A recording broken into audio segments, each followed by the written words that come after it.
¿no? Una promesa de Jehová a Zorobabel. Vino por segunda vez palabra de Jehová a Ageo a los 24 días del mismo mes, diciendo: habla a Zorobabel, gobernador de Judá, diciendo: yo haré temblar los cielos y la tierra, y trastornaré el trono de los reinos, y destruiré la fuerza de los reinos de las naciones. Trastornaré los carros y los que en ellos suben, y vendrán abajo los caballos y sus jinetes, cada cual por la espada de su hermano.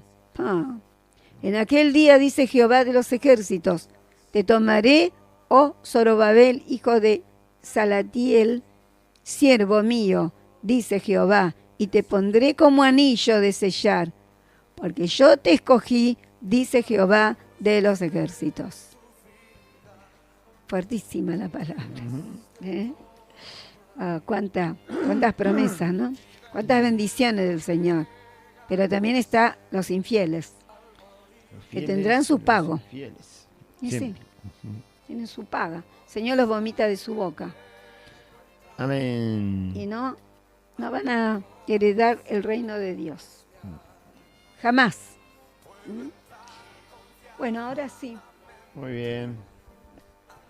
Vamos a leer entonces el Evangelio según San Juan, capítulo 11, del versículo 1 al 22.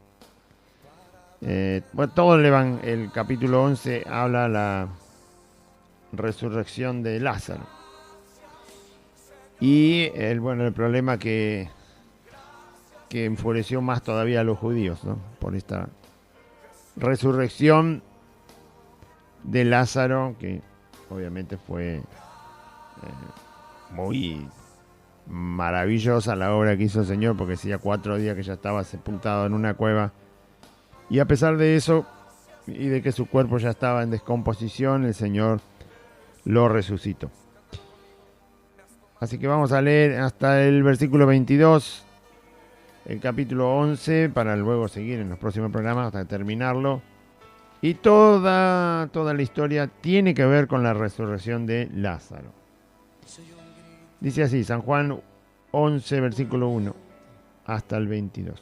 Estaba entonces enfermo uno llamado Lázaro de Betania, la aldea de María y de Marta, su hermana. María, cuyo hermano Lázaro estaba enfermo, fue la que ungió al Señor con perfume y le enjugó los pies con sus cabellos. Enviaron pues las hermanas para decir a Jesús: Señor, he aquí el que amas está enfermo. Oyéndolo Jesús dijo: esta enfermedad no es para muerte, sino para la gloria de Dios, para que el Hijo de Dios sea glorificado por ella. Y amaba Jesús a Marta, a su hermana y a Lázaro. Cuando oyó, pues, que estaba enfermo, se quedó 2 días más en el lugar donde estaba. Luego, después de esto, dijo a los discípulos: vamos a Judea otra vez. Le dijeron los discípulos: Rabí, ahora procuraban los judíos apedrearte, ¿y otra vez vas allá? Respondió Jesús: ¿no tiene el día 12 horas? El que anda de día no tropieza. El que anda de día no tropieza, porque ve la luz de este mundo. Pero el que anda de noche tropieza, porque no hay luz en él. Dicho esto, les dijo después: nuestro amigo Lázaro duerme, mas voy para despertarle. Dijeron entonces sus discípulos: Señor, si duerme, sanará. Pero Jesús decía esto de la muerte de Lázaro. Y ellos pensaron que hablaba del reposar del sueño. Entonces Jesús le dijo claramente: Lázaro ha muerto, y me alegro por vosotros de no haber estado allí, para que creáis. Mas vamos a él. Dijo entonces Tomás, llamado Dídimo, a sus condiscípulos: vamos también nosotros para que muramos con él. Vino pues Jesús y halló que hacía ya 4 días que Lázaro estaba en el sepulcro. Vino pues Jesús y halló que hacía ya 4 días que Lázaro estaba en el sepulcro. Betania estaba cerca de Jerusalén, como a 15 estadios. Y muchos de los judíos habían venido a Marta y a María para consolarlas por su hermano. Entonces Marta, cuando oyó que Jesús venía, salió a encontrarle, pero María se quedó en casa. Y Marta dijo a Jesús: Señor, si hubieses estado aquí, mi hermano no habría muerto. Mas también sé ahora que todo lo que pidas a Dios, Dios te lo dará. Bueno, eso es San Juan, capítulo 11, del versículo 1 hasta el 22. Bueno, la historia es bastante extensa, ¿sí? El evangelista Juan, San Juan, que escribió el Evangelio, por supuesto inspirado por el Espíritu Santo de Dios, escribe todo el relato y esto está en el medio del Evangelio, ¿sí? En la mitad del Evangelio, según San Juan, está la resurrección de Lázaro, en el capítulo 11.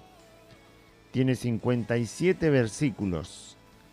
Sí, es extensa la historia, y lo que conmocionó esta obra que hizo Jesús al resucitar a Lázaro fue uno de los motivos por los cuales los judíos más procuraron otra vez matar. Ya en el capítulo 10 lo querían matar porque había dicho que era hijo de Dios, se había hecho igual a Dios al proclamarse hijo de Dios. Termina diciéndole que Dios, el Padre y Él son uno mismo, una misma cosa. Y bueno, luego ocurre la resurrección de Lázaro, que estaba cerca de Jerusalén. Betania, donde vivía Lázaro, estaba ahí cerquita, unos 5 kilómetros, 6 kilómetros. Y por supuesto todo el mundo se entera de lo que está tan cerca.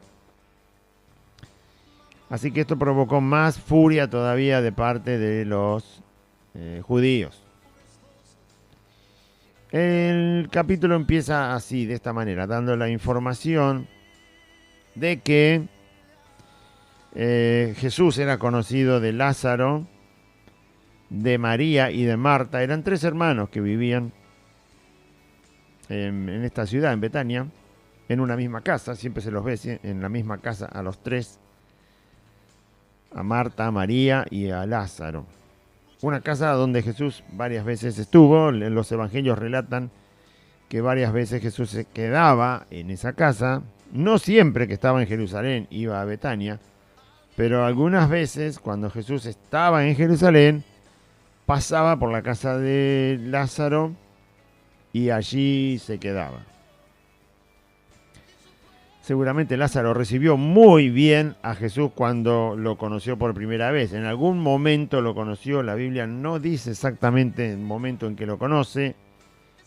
Tanto Lázaro como María y Marta, sus hermanas. Pero son 3 personas en una misma casa, 3 personas adultas. Y siempre Jesús, que quería, cuando estaba en esa zona, pasaba por ahí. Y Jesús se quedaba en esta casa, y sus discípulos también se quedaban en esta casa. Así que Lázaro debe haber sido, junto con sus hermanas, personas que al momento de haber conocido a Cristo, creyeron en Él, seguramente, y con todo el corazón, ¿sí? Y con toda su alma, y con un amor verdadero, genuino, le recibían siempre.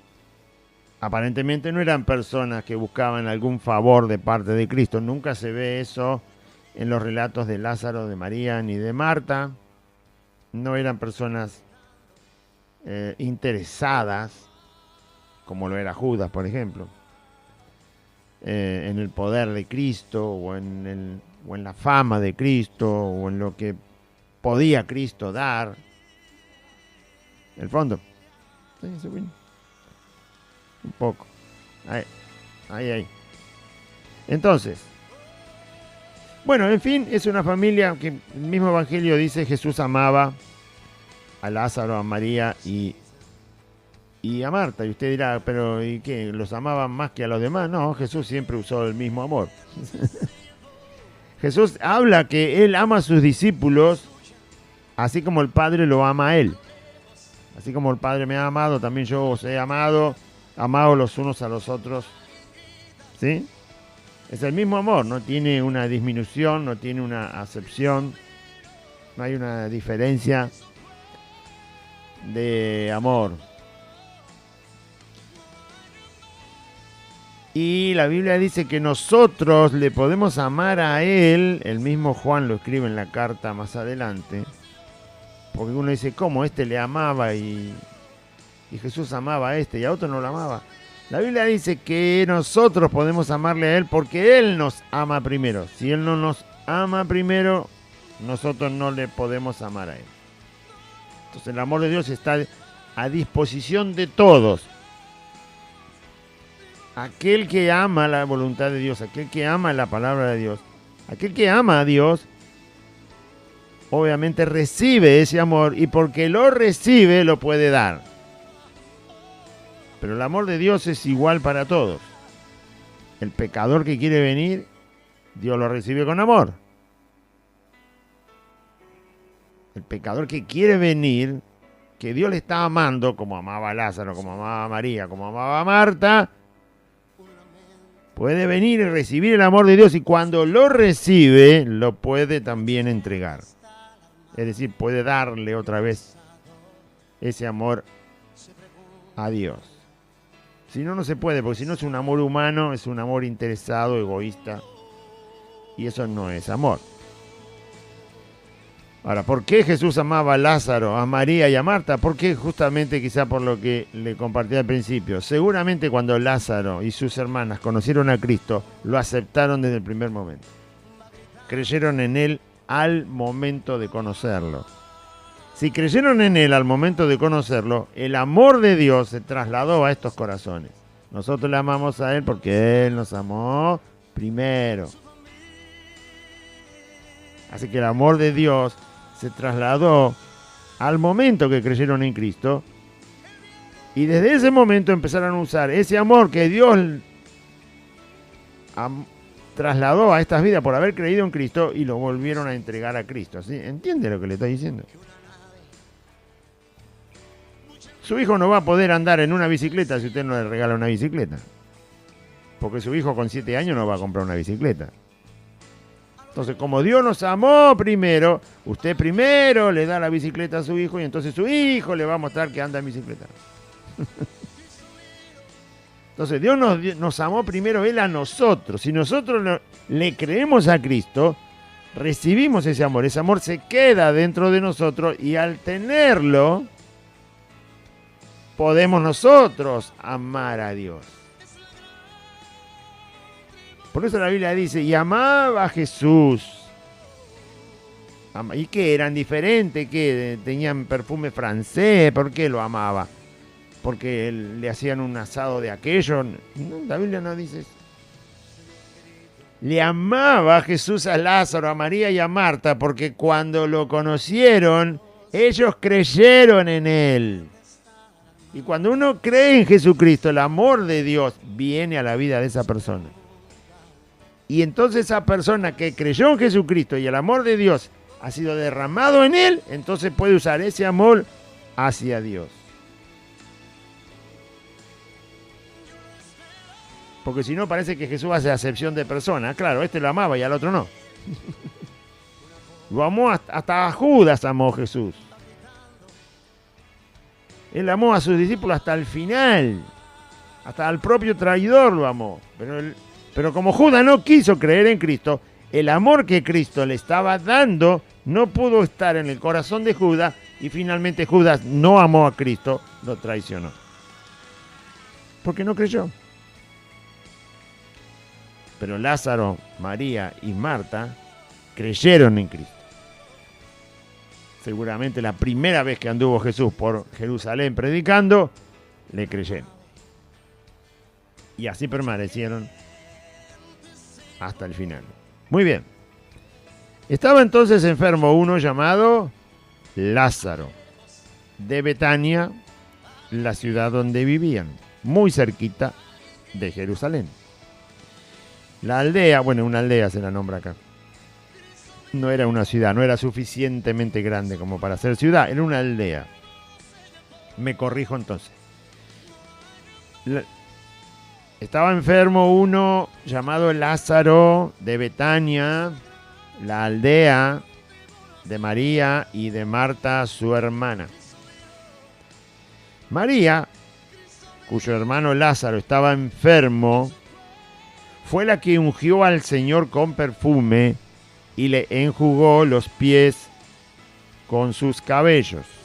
Esto está más adelante en el otro capítulo, en el 12, está el momento en que María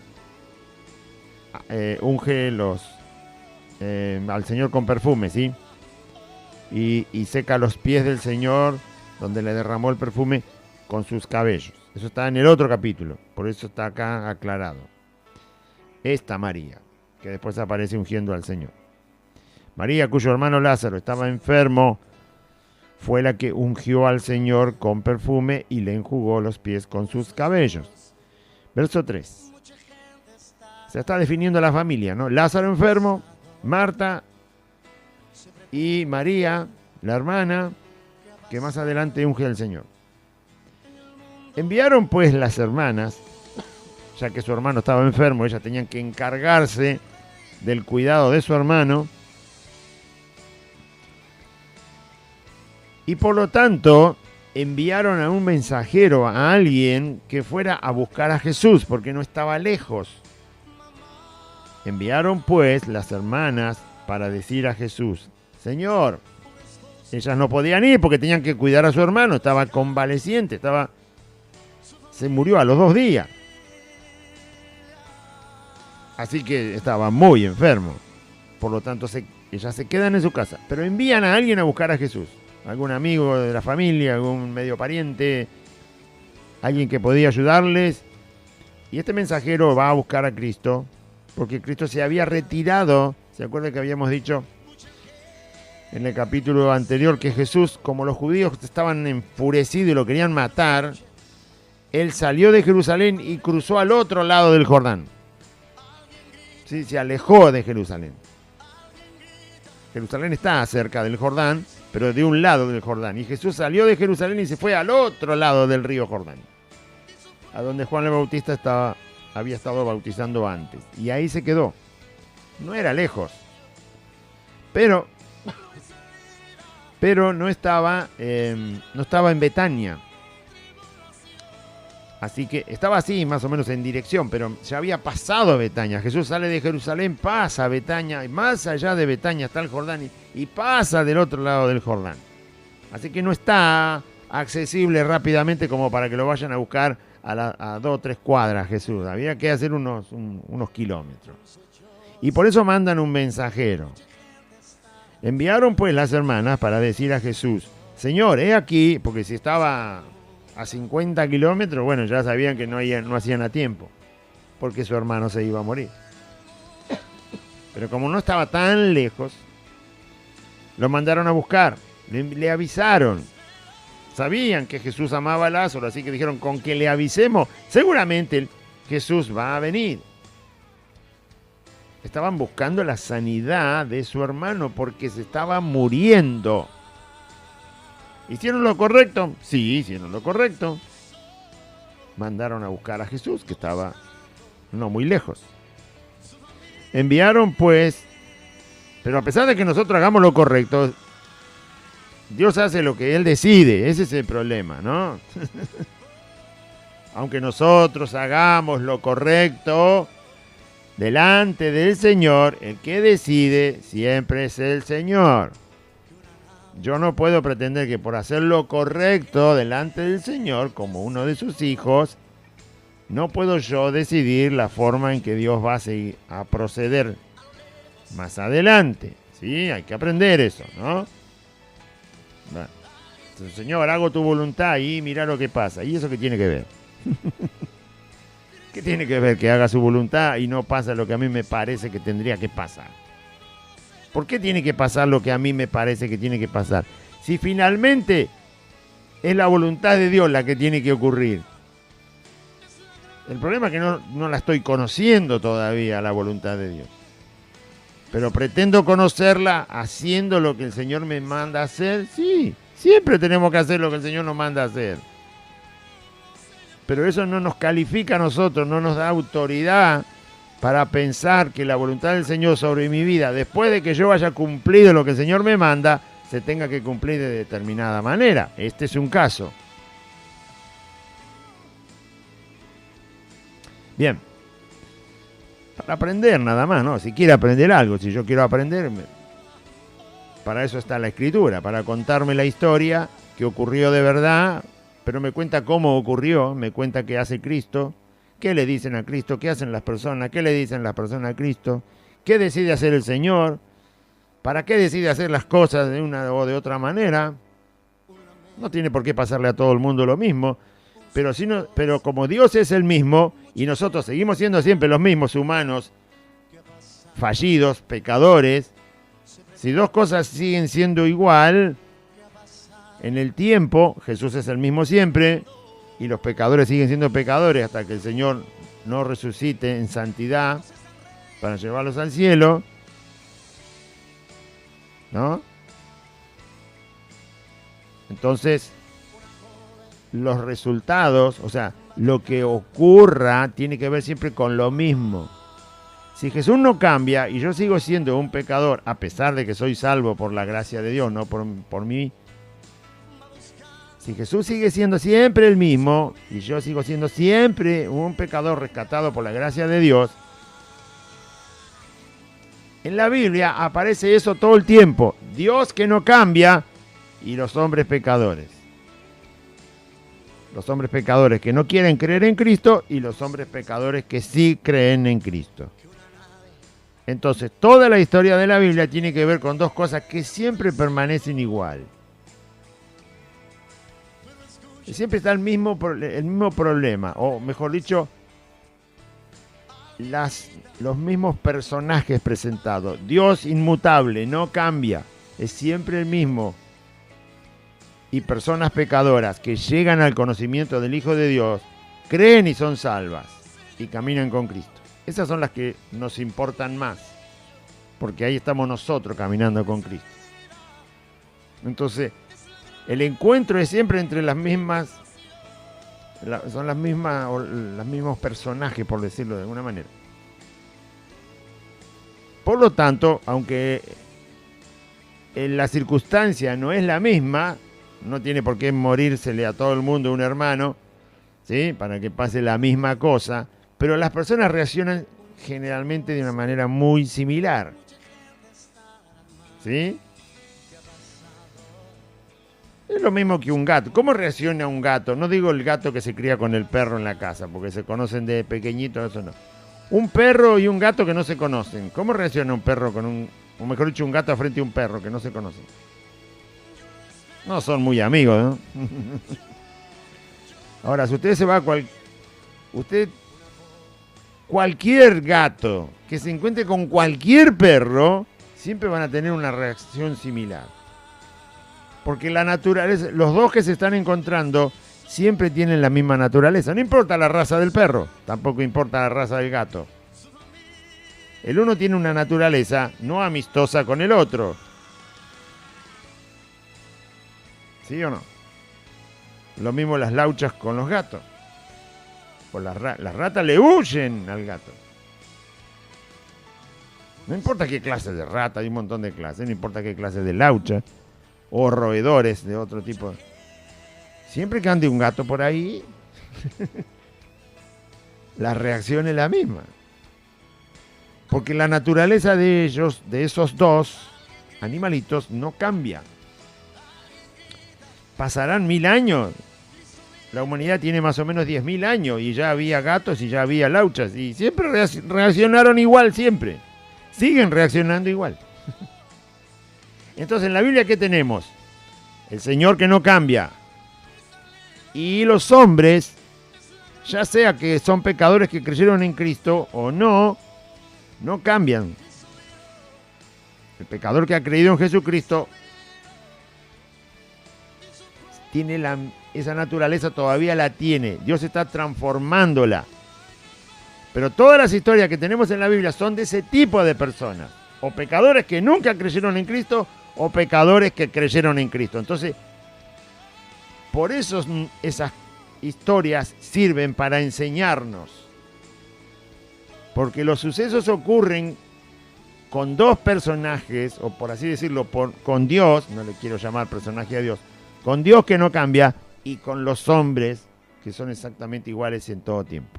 Lo único que hace la diferencia es que el pecador que se arrepintió está siendo transformado y en esa vida que está siendo transformada es donde están las enseñanzas para nosotros.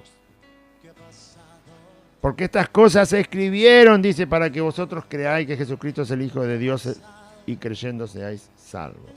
Y Pablo dice, y todas estas cosas se escribieron como ejemplo para nosotros, para no tentar a Dios, para no ser rebeldes como aquellos, para no permanecer en incredulidad como... Entonces están como ejemplo. ¿Por qué? Y porque somos iguales. Cualquier hombre, cualquier mujer es igual a cualquier hombre y cualquier mujer que está en la Biblia. Pecador no arrepentido o pecador arrepentido. Entonces, por eso dije, va a ver que después más adelante dice, y amaba a Jesús, a Marta y a Lázaro. Usted dice, pero ¿y a mí no me ama de la misma manera? ¿O el amor que me da a mí es diferente del que le dio a Lázaro y a María y a Marta? No, es el mismo. No hay ninguna diferencia. Por eso lo expliqué al principio. O traté de que lo comprendan. Yo también lo tengo que comprender. No se crea que yo lo inventé. Bueno. Entonces, enviaron pues las hermanas para decir a Jesús, Señor, he aquí el que amas está enfermo. Este mensaje les llevaron a Jesús con un mensajero y Marta y María dijeron, bueno, con esto Jesús viene porque no está lejos. Amamos a Jesús, Él ama a Lázaro, nuestro hermano, si sabe que está enfermo, va a venir. No siempre que yo haga lo correcto, no siempre que yo haga la voluntad de Dios va a ocurrir lo que yo piense, ¿no? Aprendamos algo. A veces sí, a veces no, eso depende de lo que Dios quiera hacer.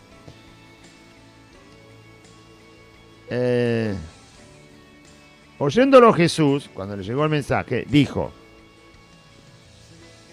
esta enfermedad, la que le informaron de Lázaro, no es para muerte, sino para la gloria de Dios, para que el Hijo de Dios sea glorificado por ella. Ahora, los discípulos que estaban con Jesús escucharon esto.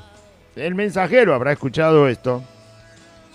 Nosotros tenemos toda la historia, o sea, la leemos en 2 minutos y ya sabemos que Jesús permite que Lázaro muera, pero él dice que la enfermedad no es para muerte. Realmente la enfermedad lleva a la muerte a Lázaro, pero claro, nosotros estamos en ventaja porque sabemos cómo termina la historia. Los que estuvieron en ese momento no lo sabían. Jesús se refería a que si Lázaro moría, no iba a quedar muerto porque él lo iba a resucitar. O sea, la muerte no iba a ser el final. Esa muerte física, como la muerte de cualquier ser humano, no lo iba a retener a Lázaro. ¿Sí? Jesús lo iba a sacar de ahí. Entonces, esta muerte no es para la muerte que cualquiera de nosotros puede experimentar y luego nos quedamos en la presencia del Señor a esperar la resurrección. Vamos al descanso con Cristo, en la presencia de Cristo, hasta tener un cuerpo nuevo en la resurrección. La muerte no iba a generar eso con Lázaro. Lo iba a retener, pero solo por el tiempo que Jesús tardara en llegar para resucitarlo. No era muerte definitiva, es decir, si moría no se quedaba en el cementerio su cuerpo hasta la resurrección, o hasta que se hiciera polvo. Es a eso a lo que Jesús se está refiriendo. Pero nadie lo sabía, solamente lo sabía Jesús. Pero él agrega algo: si la enfermedad no es para muerte, ¿para qué es? Es para la gloria de Dios. O sea, Jesús va a usar lo ocurrido para que Dios sea glorificado, para que se vea la gloria de Dios, para que el Hijo de Dios sea glorificado por ella. ¿Por ella quién? Por la muerte de Lázaro. Primero dice que no es para muerte y luego dice que por la muerte de Lázaro será glorificado el Hijo de Dios y Dios. Así se debe entender. No es para muerte definitiva, es decir, no es para muerte hasta el día de la resurrección, como le dijo su hermana más adelante. No, es muerte. La enfermedad no es para muerte total, sino para una muerte parcial. Parcial en el tiempo, es decir, por un poco de tiempo. Porque la muerte, si no está Cristo al lado tuyo, ¿sí? La muerte hoy se lleva a cualquiera y no lo devuelve. La muerte del impío va al Hades a esperar el juicio final. Y la muerte de los santos van a la presencia del Señor a esperar la resurrección para estar con el Señor. Pero hasta ese momento Jesús no había resucitado, así que la muerte retenía a todos en el mismo lugar, hasta que Jesús resucitara y separara a los que se salvan de los que se pierden. Muy bien, entonces, ¿es para muerte definitiva? No, es para una muerte temporal. Qué lindo que digan eso de uno, ¿no? Bueno. Y amaba a Jesús. Así, había que mostrar la gloria de Dios, de alguna manera hay que mostrarla. Se tiene que mostrar, Jesús tenía que mostrar la gloria del Señor, del Dios Todopoderoso. Y esta era una manera, enfrentar a la muerte y vencerla, aunque sea parcial, porque obviamente Lázaro más adelante murió, por supuesto, como cualquiera, pero se fue a la presencia del Señor a esperar la resurrección. Pero vencer a la muerte, enfrentar a la muerte y vencerla de una manera muy poderosa, absolutamente poderosa, porque el poder que actuó para resucitar a Lázaro es un poder absoluto, o sea que no tiene algo que le falte, digamos, porque Jesús resucitó a Lázaro donde su cuerpo ya se estaba descomponiendo, no había manera de sostener las células del cuerpo, ya estaban todas deshechas, rotas. Es como usted ¿vio cuando usted tiene una palangana rota? ¿Sí? Tiene un agujero por ahí abajo, se rajó, y usted le echa agua y la primera vez no se dio cuenta, le puso agua y toda el agua se le fue a los pies. Y claro, si está rota. Bueno, cuando el cuerpo se empieza a descomponer, nuestro cuerpito, ¿sí?, las células se rompen, porque ya no hay vida en el cuerpo. Nuestras células de todo, del corazón, del hígado, de las venas, de los nervios, de la carne, todo están formados por células microscópicas, ¿sí? Todos los tejidos del cuerpo están formados por células. Pero cuando el cuerpo pierde la vida, la célula se rompe. Es como esa palangana que se le hace un agujero. Ya no puede retener agua. Bueno, cuando la célula se rompe, ya no puede retener vida. No se le puede volver a poner vida ahí adentro porque la célula ya se rompió, porque el cuerpo está muerto y después sigue la descomposición y usted ya sabe cómo termina. Entonces, cuando Jesús resucita a Lázaro, la gloria de Dios se ve por varios motivos. Uno, que lo trae de la muerte. Otro, que todo el poder creador de Dios vuelve a entrar en acción. Porque como Dios tomó barro para darle vida,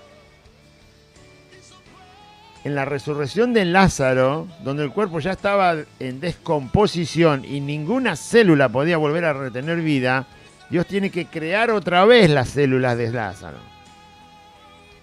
Esto no es solo resurrección. Si usted lo mira un poco más con una lupa, es creación también.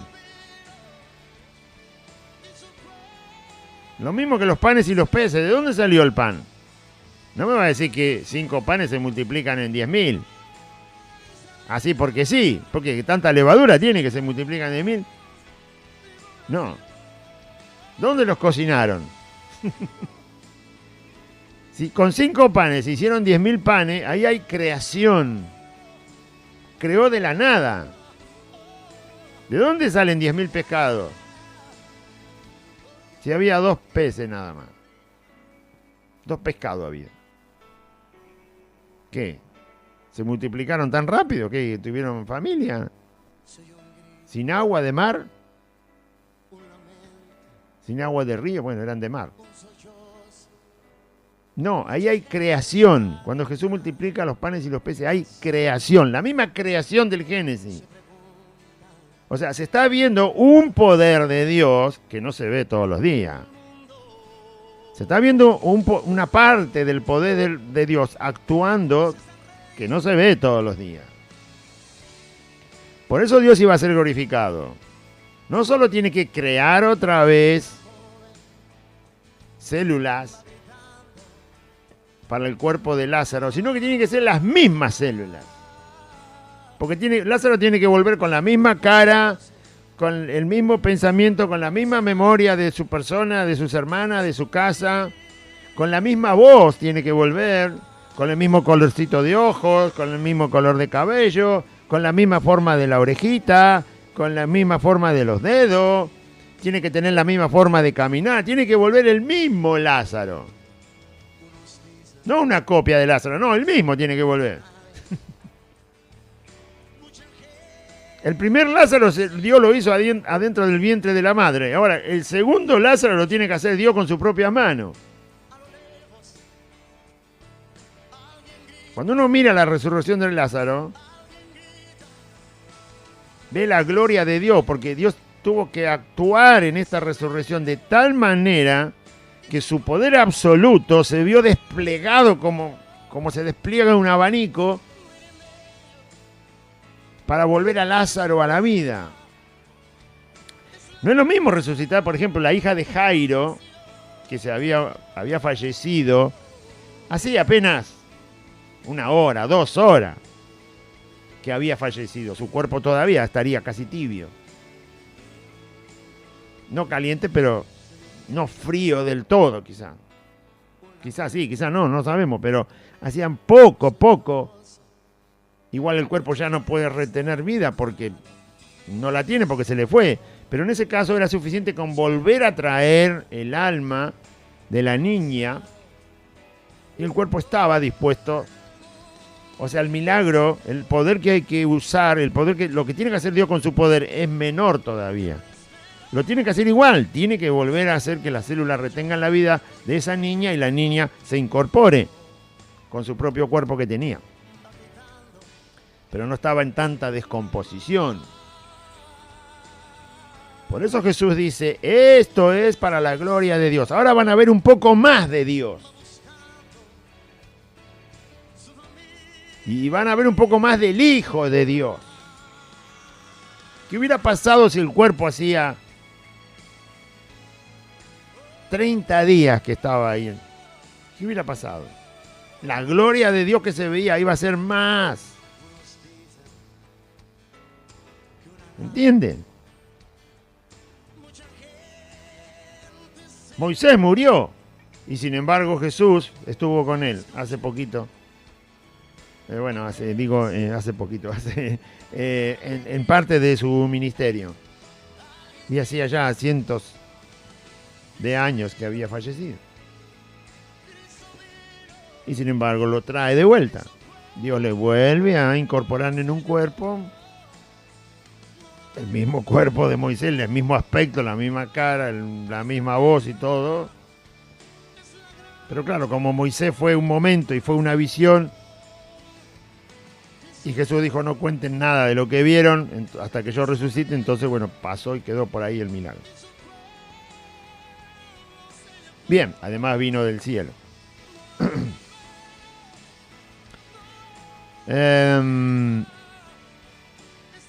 ¿Dónde estamos? Estamos Oyendo Jesús, bueno, entonces el milagro, la muerte no era definitiva, sino para la gloria de Dios. Y amaba Jesús a Marta, ahí está el versículo, a su hermano, amaba Jesús a Marta, a su hermana María y a Lázaro. Cuando oyó, ve que hace el hincapié de que él le amaba, pues ya lo expliqué, ¿no? Al principio. No hay acepción de persona en Dios, por lo tanto, eso tiene que ver con que ellos creyeron, apenas conocieron a Cristo, lo creyeron, por lo tanto, tenían el amor de Cristo en ellos y ellos amaban al Señor. Cuando oyó, pues, que estaba enfermo, se quedó 2 días más en el lugar donde estaba. ¿Por qué? Porque Jesús quería que finalmente Lázaro falleciera de la enfermedad para ir a resucitarlo de una manera tan gloriosa que la gente creyera en el Padre. Se quedó 2 días más en el lugar donde estaba. Luego de esos 2 días, le dijo a sus discípulos, vamos a Judea otra vez. O sea, estaban del otro lado del Jordán. Deja pasar 2 días después que se entera que Lázaro está enfermo. Y Lázaro muere. Ahora él lo va a decir. Y le dice a los discípulos, bueno, como ya sabía, el Señor sabe todas las cosas, sabía que Lázaro había muerto, sabía que iba a tardar en llegar, por lo menos 2 días más.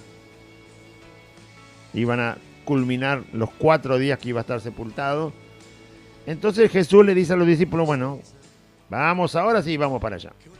Porque entre el tiempo que pasó y el que va a pasar para que vuelva hasta Betania, van a ser esos 4 días. Y le dice a los discípulos, vamos a volver a Jerusalén. Y le dijeron los discípulos, Rabí, ahora procuraban los judíos apedrearte. O sea, nos vinimos acá porque te querían matar en Jerusalén y ahora querés volver, si no pasó ni siquiera, no pasaron ni 10 días. Todavía están enfurecidos aquellos. Te van a encontrar y otra vez van a querer matarte. Si justamente vinimos acá para que no te maten. Pero Jesús quería resucitar a Lázaro. Jesús sabía todo esto, lo sabe desde antes de crear el universo. Sabe todo. Bueno, entonces los discípulos le dijeron, Señor, no conviene ir allá porque te querían matar. Ellos pensaban, pasemos más tiempo hasta que se les vaya la furia a estos judíos y entonces podamos ir tranquilos a Jerusalén. No, dijo el Señor. Respondió Jesús y le dijo, ¿acaso no tiene el día 12 horas?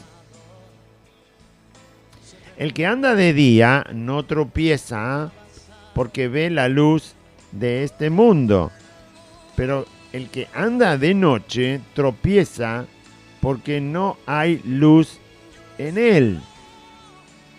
Jesús se está refiriendo a que para hacer la obra, Él estaba aquí para mostrar la persona de Dios. ¿Sí? Él estaba aquí para mostrar el poder de Dios, la persona de Dios. Por lo tanto, todo el tiempo que Él estuvo, y sigue siendo igual, obviamente, es luz para el mundo. O sea, Él muestra a Dios. Jesús muestra a Dios. Jesús trae a Dios aquí a nosotros y nos lo muestra. Aún leyendo nosotros su historia, la historia de la vida de Jesús, Él nos está mostrando a Dios. Por eso Él hace las cosas y se compara con la luz del día. O sea, el que anda a la luz del día no tropieza. El que ve a Cristo, el que escucha a Cristo, el que está mirando las cosas que hace Cristo, no tiene tropiezo en su vida. Pero el que anda de noche, es decir, el que niega las cosas que Cristo dice, las cosas que Cristo hace, el que no quiere creer estas cosas, va a tropezar. Es como el que anda de noche, porque en él no hay luz. Está hablando del que cree en él y el que no cree en él. El que acepta su palabra y el que no la quiere aceptar.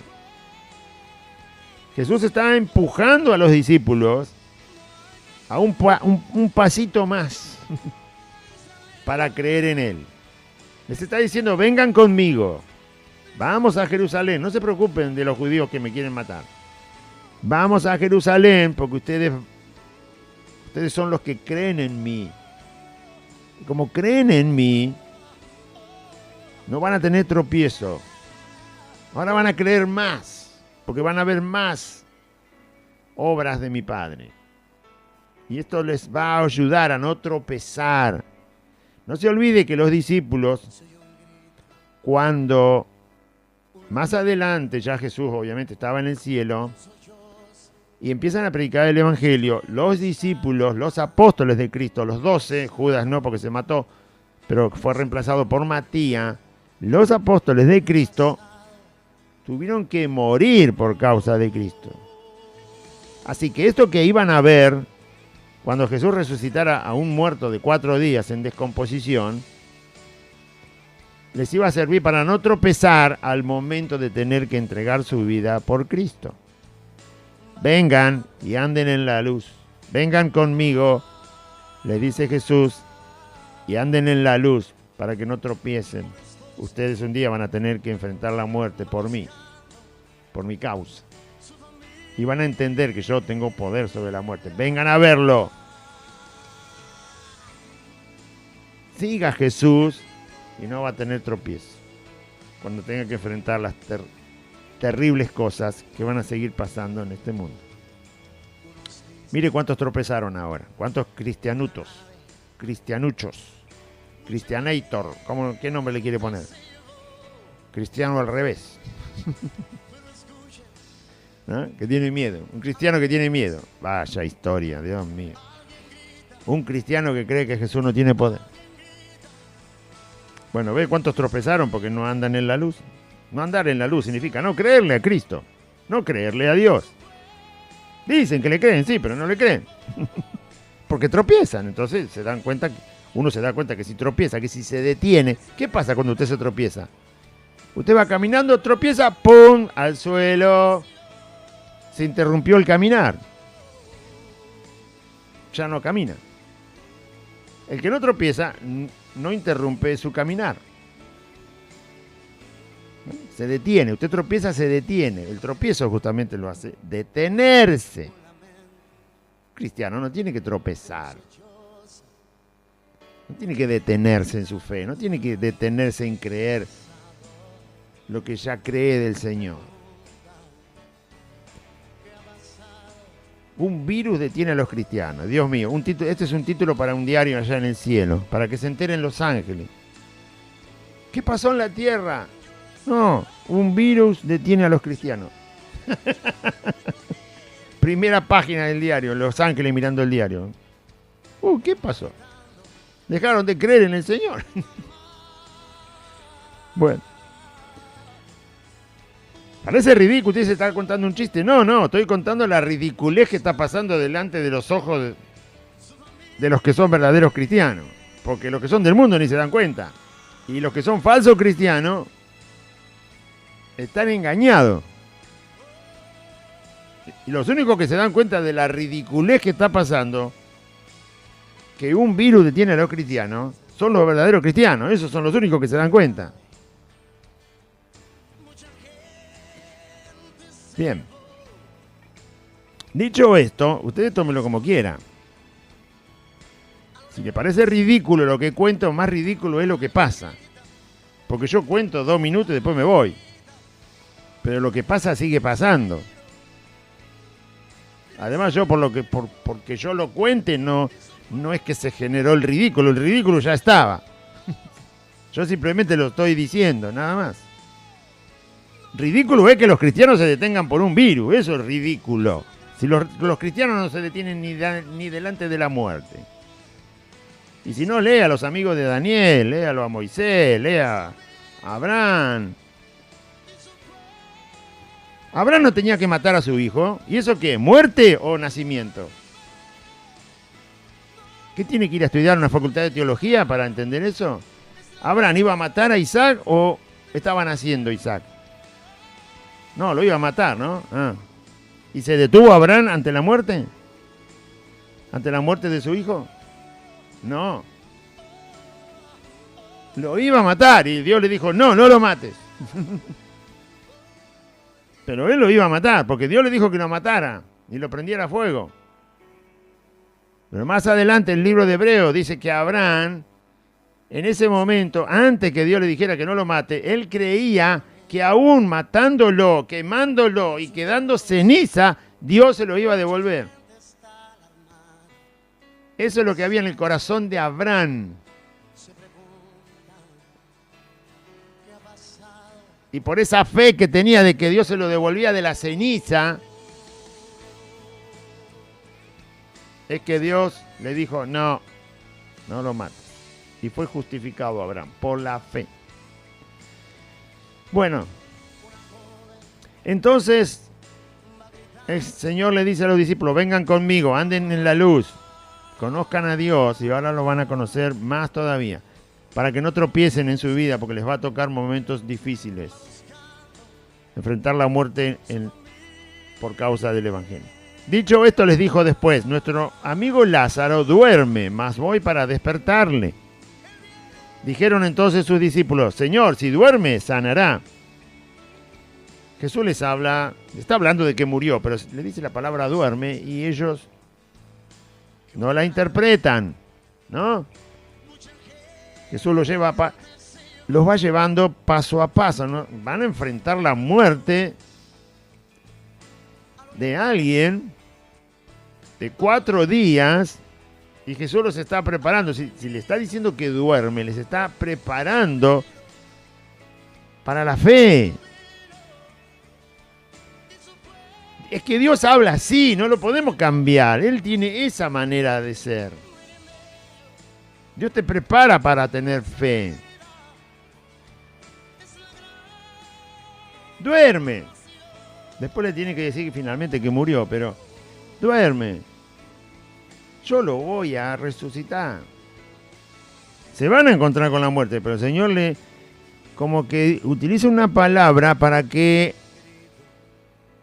empiece un camino de creer. Duerme. No estaba muerto, duerme. ¿Qué palabra da más ánimo? ¿Se murió o se durmió? Obviamente la palabra se durmió da más ánimo que se murió. Cuando usted escucha, lo llaman por teléfono y le dan la mala noticia. ¿Sabes quién se murió? Y cuando usted escuchó la palabra se murió, dijo, bueno, ya no hay nada que hacer. Ahora si lo llaman y le dicen, ¿sabes quién se enfermó? Entonces es otra cosa. Y si le dicen, ¿sabes quién se durmió? Bueno, no pasa nada. Entonces los está preparando para tener fe. No le está diciendo, vamos que acá a la vuelta está el infierno. No. Ya es demasiado desesperante. Lázaro está durmiendo. Bueno, los prepara. Ahora les va a decir que está muerto, pero está preparando la manera de hablar, la forma en que el Señor los va llevando, es para que lo sigan teniendo fe. Como cuando Jesús le dijo a Pedro, ven, y caminó arriba del agua. ¿Ven? Si le hubiera dicho, pero Pedro, ¿qué me estás pidiendo? ¿Quién te cree que sos? Quédate ahí, que ahora voy, no salga de la barca. Bueno, si le habla así, más vale que no va a tener fe nunca. Si Jesús le hubiera dicho, justo ahora me pedí que te haga caminar arriba del agua, mira la tormenta que hay, nene. No le dijo eso, ¿no? ¿Qué le dijo el Señor? Ven. Y bueno, son palabras, el Señor nos habla para que tenga fe.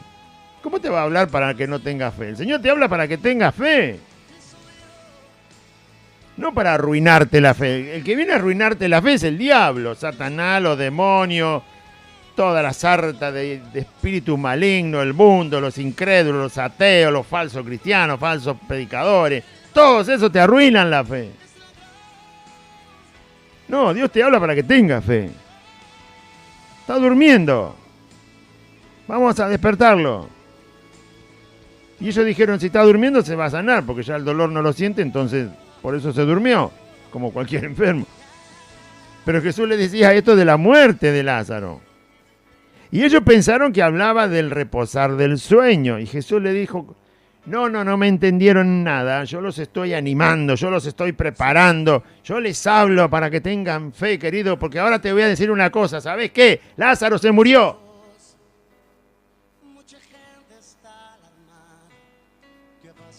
¿Querés escucharlo? Lázaro se murió.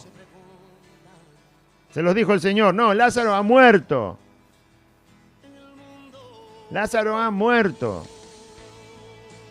Pero yo les estoy hablando para que mis palabras, si Jesús no habla, las palabras nunca las oímos. Pero como Jesús habla, lo siento, hermano querido que está del otro lado, ya la palabra entró por su oído. Así que o la guarda y la cree y la pone por obra, o nunca será un discípulo de Cristo.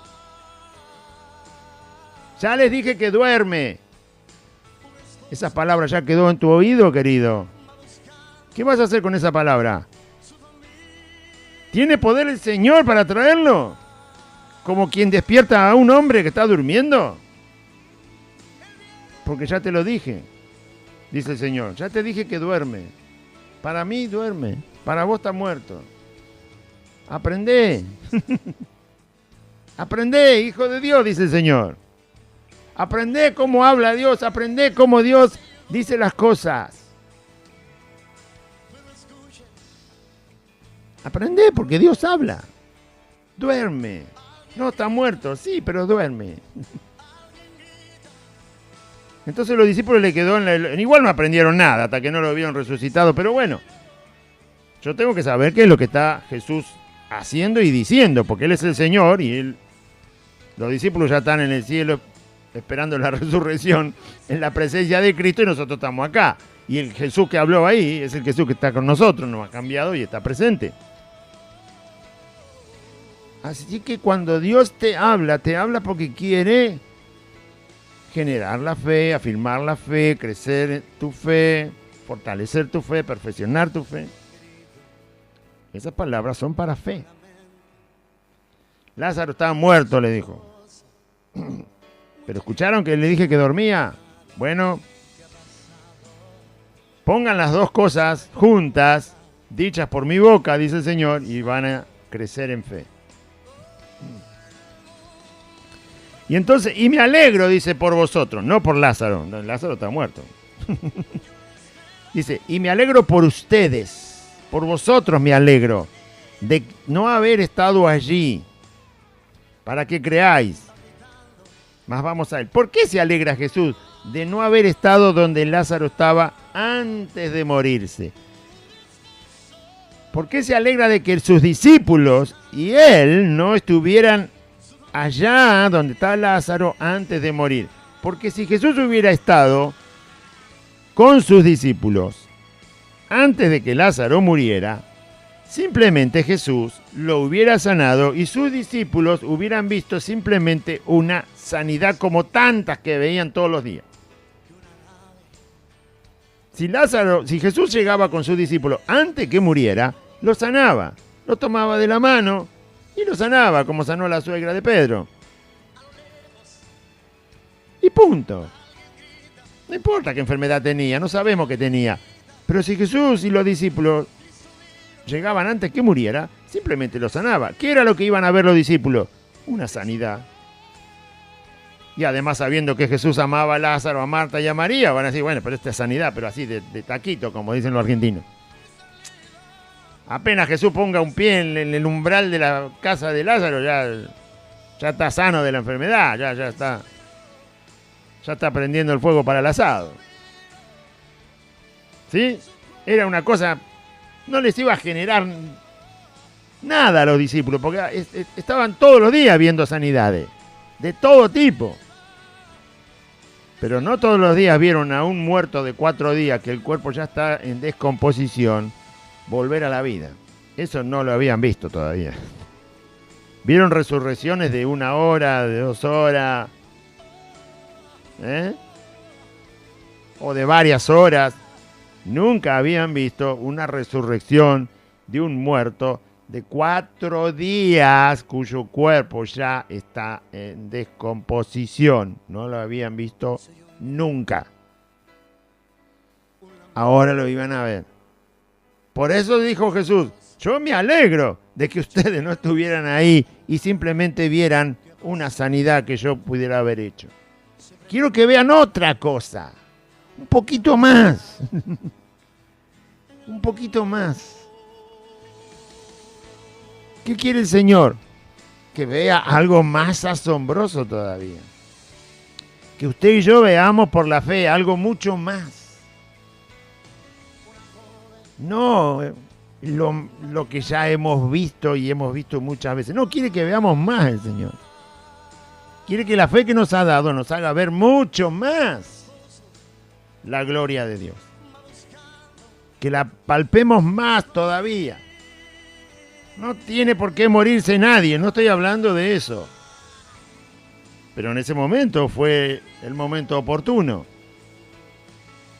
Y usted y yo, y todos los que se dicen ser hijos de Dios, tienen que saber que cada día que pasa, Dios quiere exactamente lo mismo. Que veamos cosas que la fe hace más asombrosas y sorprendentes de las que ya hemos visto. Y usted dirá, ¿qué cosas? ¿Milagros, maravillas, señales?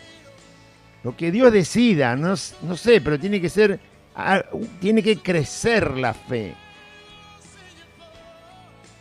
Y cuando la fe crece, Dios justamente nos deja ver de su gloria, de su poder, cosas que todavía no habíamos visto en la vida particular de cada uno en el camino del Señor. Por eso Él dice, el que anda de día no tropieza.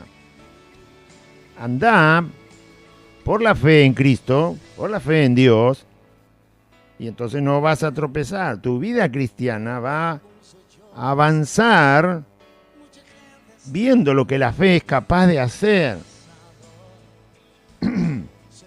Y no solo milagros, ya le digo. ¿Usted se cree que es fácil reconocer a un falso predicador? ¿Usted se cree que es fácil? ¿Usted piensa que es necesaria fe, verdadera fe, para reconocer a un falso predicador, o se lo reconoce pasando una lupa? O poniendo el nombre en la computadora. A ver, pongo en la computadora, lo busco en internet y ahí me va a decir. ¿Se cree que es fácil? Más aún, ¿se cree que es fácil enfrentar a un falso predicador? ¿Qué piensa usted? Si fuera tan fácil, entonces no habría tantos millones de cristianos engañados. No, no es fácil. Es difícil. Es difícil reconocerlo y es difícil enfrentarlo. Porque el mismo Satanás se encargó de llenarlo de demonios. Así que se están enfrentando demonios cuando hay un predicador engañador. No se está enfrentando solo a la persona. No tenemos lucha contra carne ni sangre, sino contra principados, potestades, contra toda hueste de maldad en los lugares celestes. Así que la fe no es solo milagros. La fe también tiene que ver con eso.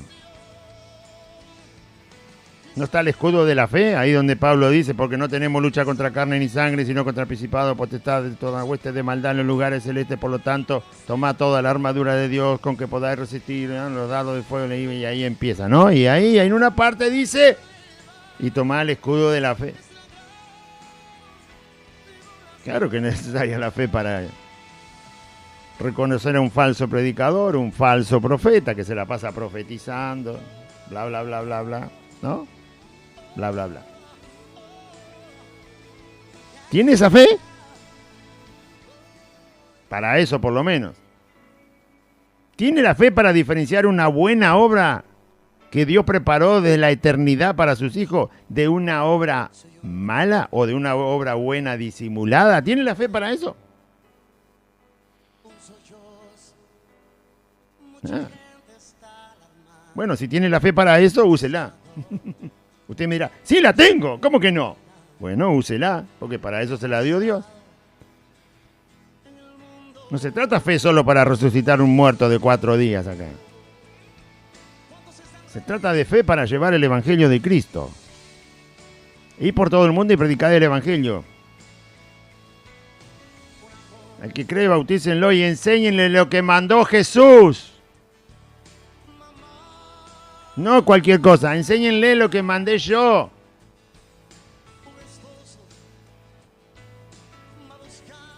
Hace falta fe para eso. Fe genuina, no fe fingida, fe genuina.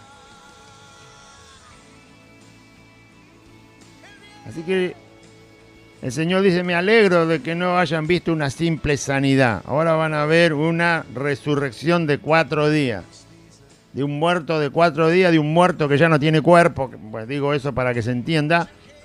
Sí tenía cuerpo, pero ya... ¿Sabe quién estaba en ese cuerpo ya, no? Los gusanitos estaban ahí. ¿Sí? Por lo menos los primeros estaban. Bueno. Vamos, dice el Señor. Vamos para más fe, vamos, vení Pedro, vení Juan, vení Tomás. ¿Quién habló? Tomás, justo Tomás. Ya se estaba anticipando que Tomás era incrédulo.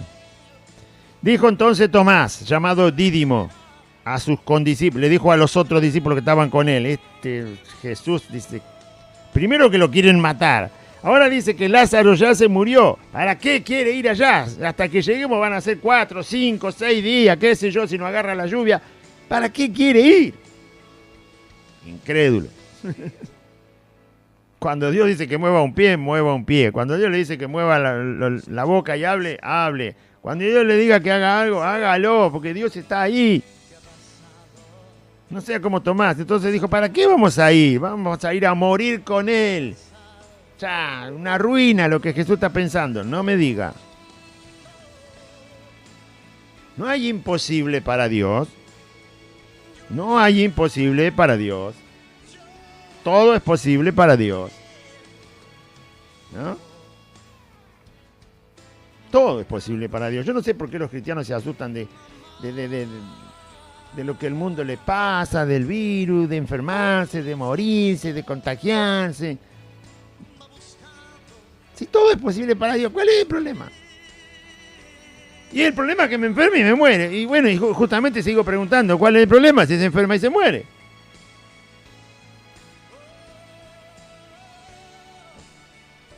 Para Dios no es todo posible. ¿Qué, va a ir a parar a una tumba y quedarse ahí? No me diga. Entonces todavía no creyó, le tengo que predicar el evangelio otra vez a usted. ¿Y mi familia? ¿Pero qué? ¿No es todo posible para Dios? ¿No cuidará Dios de su familia? ¿Y mis hijos? ¿Y mi esposa? ¿Y mi esposo? ¿Y mi padre? ¿Y mi madre? Pero escúcheme, si Dios decide que yo me voy del mundo, obviamente ya se encargó de lo demás.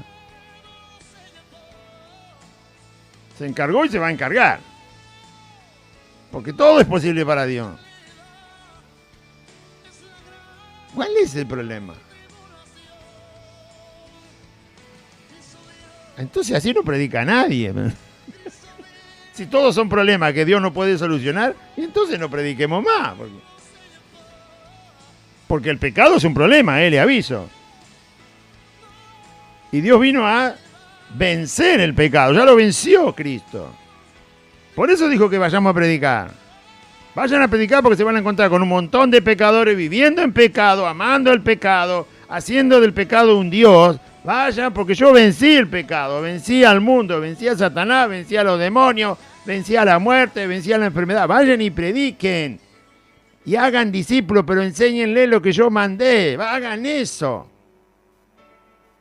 Yo tengo toda la potestad, así que vayan y hagan. Todo el camino está abierto. No hay quien les pueda detener porque yo los mando. Y yo soy el dueño de todo. Vayan. Por favor. Tomás. ¿Habrá alguna iglesia que se llame Tomás? ¿No? Habrá algunas que habría que ponerle un cartel. La iglesia de Tomás. La iglesia de Tomasito. Las denominaciones, ¿no? Bautista, pentecostales, nazareno, libre, tomasines. Había que ponerle. ¿De qué iglesia sos? Soy de la iglesia de los tomasines. Somos tomasistas. ¿Por qué? Y porque somos incrédulos. Conocemos a Jesús, andamos con Jesús, pero no le creemos a Jesús. Eso es lo que le pasó a Tomás. Cristianos tomasistas, cristianos bautistas, cristianos pentecostales, cristianos libres, cristianos metodistas, cristianos tomasistas. Se ríe, ¿no? ¿Y para qué está la Biblia entonces si no es para aprender que no debemos hacer eso? No debemos hacer lo que hizo Tomás. Vino pues Jesús y halló que hacía ya 4 días. Cuando llegó ya hacía 4 días. Hay uno que predicó la otra vez y dijo, hacía 3 días que Lázaro estaba... No, 4, querido, 4. Lee un poco la Biblia, 4. Y teólogo, 3 días que Lázaro estaba... No, 4, querido, 4.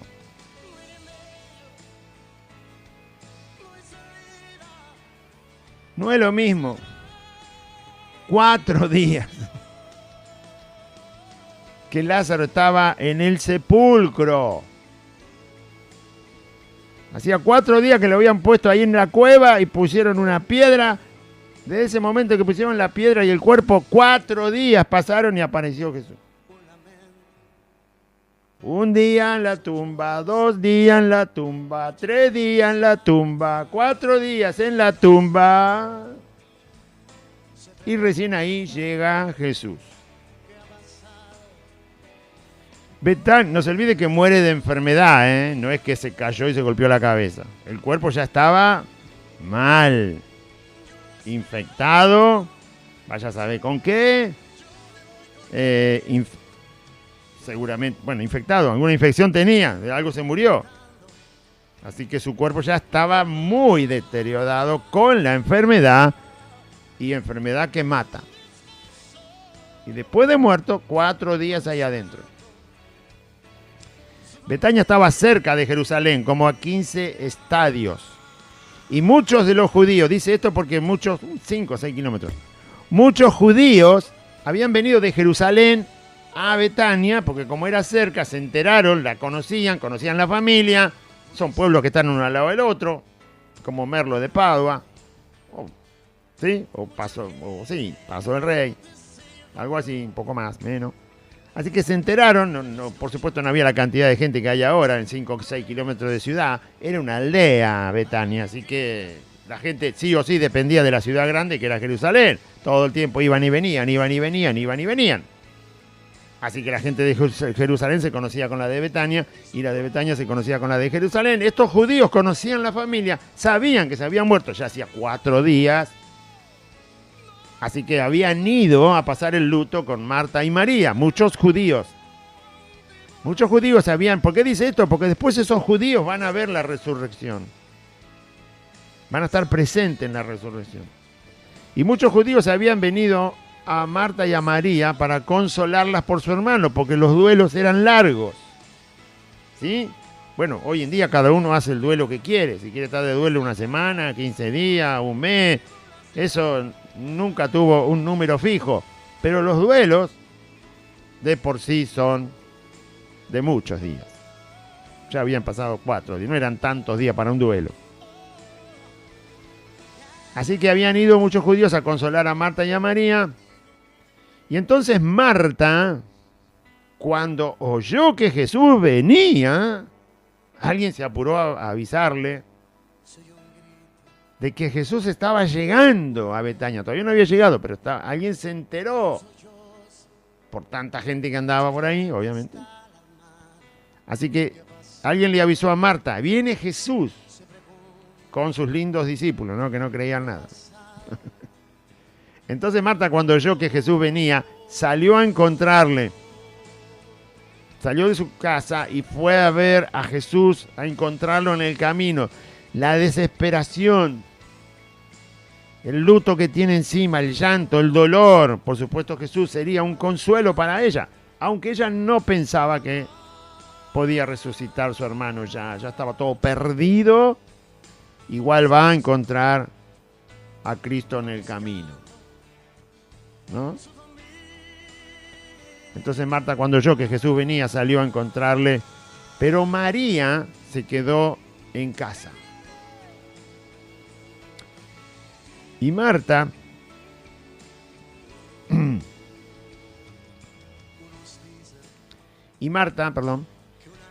dijo a Jesús cuando lo encuentra, en el camino lo encuentra, todavía no había llegado a la aldea.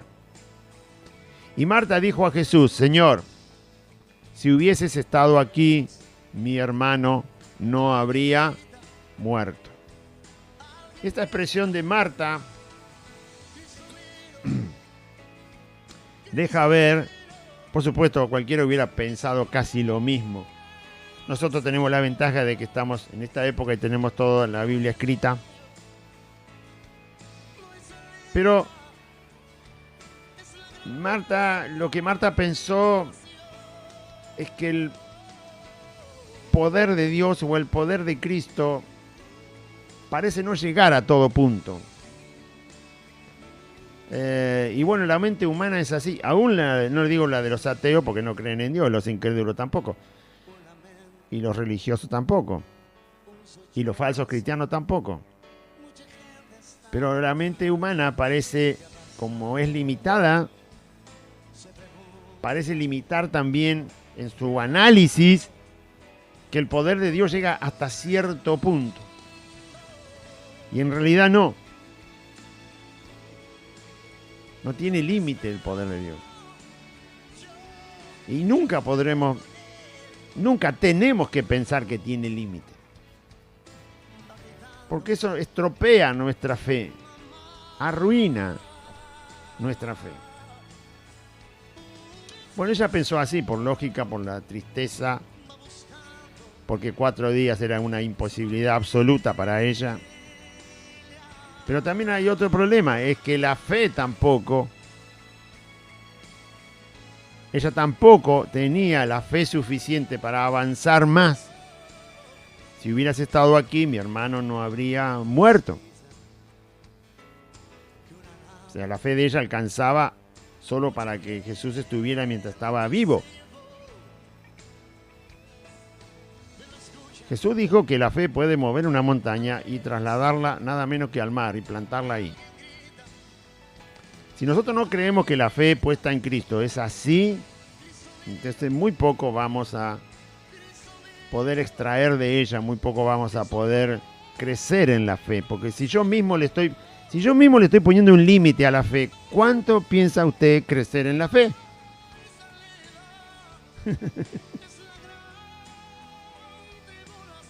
Si usted mismo le está poniendo un límite, usted mismo está creyendo que la fe es solo hasta ahí, no es que usted tiene poca fe, no, usted le está poniendo un límite a la fe en general. El cristiano, hoy le pusieron muchos pseudo cristianos, falso cristianos, medio cristianos, cristianos engañados, le han puesto, ellos mismos le pusieron un límite a la fe. Un decreto presidencial, una ordenanza, un virus, un contagio, la medicina obsoleta, las internaciones, la edad, qué sé yo, el invierno, todo le ponen límite por todos lados a la fe y después quieren crecer en la fe. Pero si usted mismo le está poniendo un límite, ¿cómo quiere crecer en la fe? Marta misma le puso un límite a su propia fe. Y al propio Señor le quería poner un límite. Señor, si hubieras estado no hubiera muerto. Marta. Después dice, ya sé que Dios te va a dar todo lo que pida, pero Marta, despertate, Marta. Ponete de acuerdo. ¿Crees o no crees? Si crees, estás creyendo en algo que no tiene límite. Dios no tiene límite, Marta. Si crees de una manera correcta. No creas de una manera que no es verdad. No creas cualquier cosa. Si estás creyendo, cree y quédate ahí. Y de ahí avanza. ¿Cómo puedo creer y no creer al mismo tiempo? Eso se llama duda. No, si cree, cree. Y punto. Si es de Dios el poder, no es nuestro. Es de Él. ¿Cuál es el problema? A Él no se le termina el poder. Bueno, así tenemos que estar parados. Así que Marta le dijo a Jesús, Señor, si hubieses estado aquí, mi hermano no habría muerto. Vaya a saber todo lo que le pasó por la cabeza y por el corazón y por el alma a Marta. Y termina diciendo, mas también sé ahora que todo lo que le pidas a Dios, Dios te lo dará. ¿Mm? Ahí se le mezclan las dos cosas a Marta. Si hubieras sanado, si hubiera llegado antes que muera. Ahora, si le vas a pedir algo a Dios, Dios te lo dará. ¿A qué se está refiriendo? Porque un versículo más abajo dice que su hermano va a resucitar en el día de la resurrección cuando resuciten todos los muertos. O sea, ¿qué está pensando? Está turbada. Como aquella vez que estaba haciendo la comida y Jesús le dijo, Marta, Marta, afanada y turbada estás con muchas cosas. Antes la turbaban los quehaceres, ahora la turba la muerte de su hermano. Bueno, esta se justifica un poco más. Pero una mente turbada, un corazón turbado, difícilmente se puede afirmar en la fe. Ella dice una cosa y después se contradice. Dice, se contradice y se vuelve a contradecir. Porque dice que cree que va a resucitar, pero no ahora. Sin embargo, le dice que si Jesús pide algo a Dios, Dios se lo dará. Pero ¿hasta dónde le va a dar Dios algo a Cristo si vos pensás que no le va a dar la resurrección de tu hermano? Esa es la confusión que hay en muchos creyentes, en muchos cristianos. ¿Hasta dónde pensás que Dios puede hacer cosas? Y si usted dice, yo pienso que hasta acá, bueno, está igual que Marta. No piense nada, porque no tiene límite. No gaste el tiempo en pensar hasta dónde Dios puede hacer. Porque le está poniendo el límite.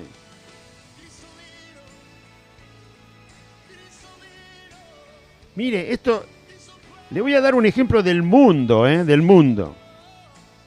No del mundo, la maldad del mundo. No. Te voy a dar un ejemplo que ocurre en la vida cotidiana, que está delante de sus ojos todo el tiempo y lo puede averiguar si quiere. En el mundo, en la humanidad, desde que hay industrialización, para que vea que no hay que ponerle límite nosotros los cristianos a Dios, ni tampoco lo que puede hacer. No piense hasta dónde puede hacer. No lo piense porque ya está poniendo límite. Dios es todopoderoso. Estamos hablando de Cristo delante de Marta. No estamos hablando de un pastor delante de la membresía que le está enseñando la palabra. No. Estamos hablando de Cristo delante de Marta. Estamos hablando de Dios delante de nosotros, sus hijos. Estamos hablando de eso. Relación de Dios con sus hijos. Dios con sus hijos. No un pastor con sus hermanos, ni sus hermanos con sus hermanos. No. Dios con sus hijos estamos hablando. ¿Sí? Entonces, no le ponga usted límite a Dios. No piense hasta dónde puede hacer las cosas. No le ponga límite, ni lo piense.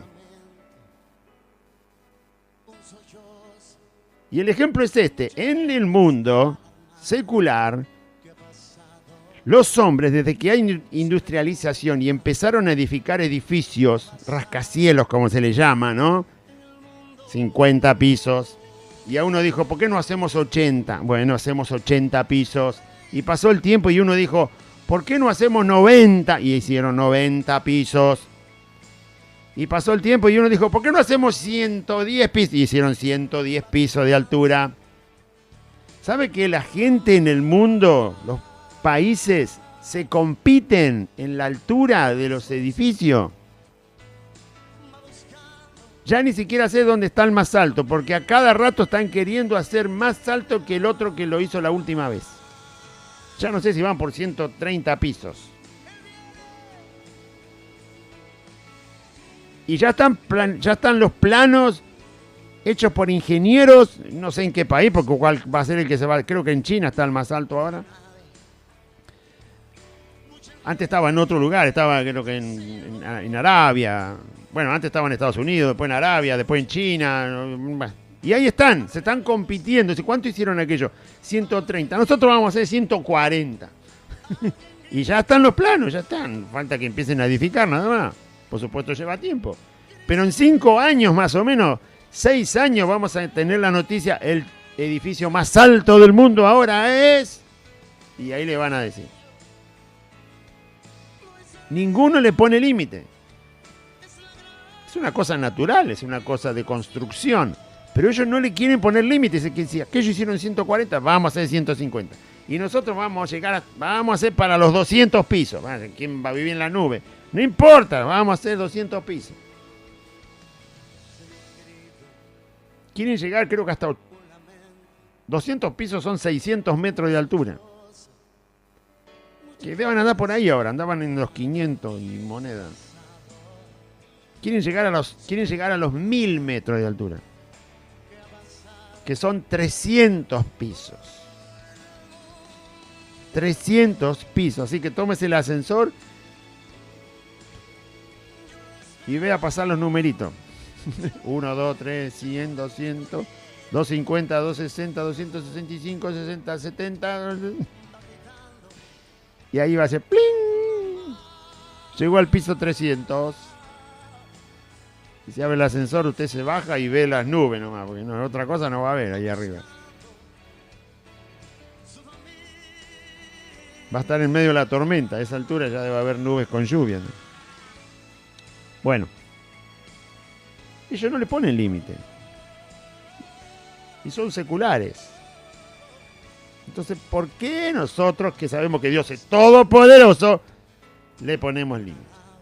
Y Marta dijo a Jesús: Señor, si hubieses estado aquí, mi hermano no habría muerto. Mas también sé ahora que todo lo que pidas a Dios, hasta cierto punto, porque no va a resucitar, todo lo que... ¿Qué quería que le pida? Es la turbación que tiene, es que piensa en Dios y lo piensa siempre limitado. Sé que tiene poder, pero... Bueno, qué sé yo. No tengo ni idea de que puede hacer tal o cual cosa. Que no hace falta ni pensarlo si puede hacer tal o cual cosa. Todo lo puede hacer. No hay que gastar la mente en pensar hasta dónde Dios puede hacer. Mas también sé ahora que todo lo que pidas a Dios, Dios te lo dará. Y Jesús, voy a pasar un versículo más para luego seguir en el próximo programa. Y Jesús le respondió: tu hermano resucitará. Marta. En el próximo programa retomamos desde ahí, ¿sí? Así le respondió Jesús: tu hermano resucitará. ¿Usted cree que le creyó? No. Va a ver en el próximo programa que no le creyó. Bien, si usted tiene una fe que limita a Dios, nunca le va a creer. Vamos ahora, diga así conmigo: Padre Celestial, en este día escuché tu palabra y yo confieso que Jesucristo es el Señor. Y creo en mi corazón, como dice la Escritura, que Dios lo levantó de los muertos. Señor Jesús, yo te pido perdón por mis pecados. Me arrepiento de mis pecados. Te ruego, Jesús, que me limpies con tu sangre, que me des tu Espíritu Santo y anotes mi nombre en el libro de la vida. Te doy gracias, Jesús, por ser mi Salvador, por ser mi Señor, por haber pagado en la cruz por mis pecados, por haber resucitado de entre los muertos. Y renuncio a Satanás, a los demonios, al pecado, al mundo, a la voluntad de mi carne, a toda enfermedad y a toda obra de oscuridad, de tiniebla y a la muerte. Y te doy gracias, Padre eterno, por Jesucristo tu Hijo, mi Salvador. Amén. Y amén. Muy bien. Acérquese a Dios, proclame lo que dice la palabra de Dios y crea en Dios. Absolutamente crea. Confiado. Le invitamos para que usted pueda participar aquí cuando estamos reunidos en el lugar donde la iglesia se reúne, ¿sí? La gente no se reúne en la iglesia se reúne. La iglesia, que son los santos, se reúnen en un lugar. ¿Qué lugar? Santa Fe 2540, Merlo Norte, entre Solané y La Prida, a 8 cuadras de la barrera de la estación de Merlo, derecho por la calle Solané, que es la calle de la barrera, derecho por Solané 8 cuadras, cuando llega a Santa Fe, doble a la izquierda sobre la calle asfaltada, la cuarta casa es Santa Fe 2540. Hay un pino muy alto, en el frente del domicilio está el nombre de la calle, el número 2540, la torre de las 2 antenas de las 2 radios. Aquí le esperamos los días martes, jueves y sábados a las 16 horas. Y el día domingo hay 2 reuniones. Una reunión a la mañana, a las 10 de la mañana, y una reunión a la tarde, a las 16 horas. Así que martes, jueves y sábado 16 horas y domingo 10 de la mañana y 16 horas. En Santa Fe 2540, Merlo Norte, entre Solanet y La Prida. Le esperamos, Dios le bendiga, confíe en Cristo.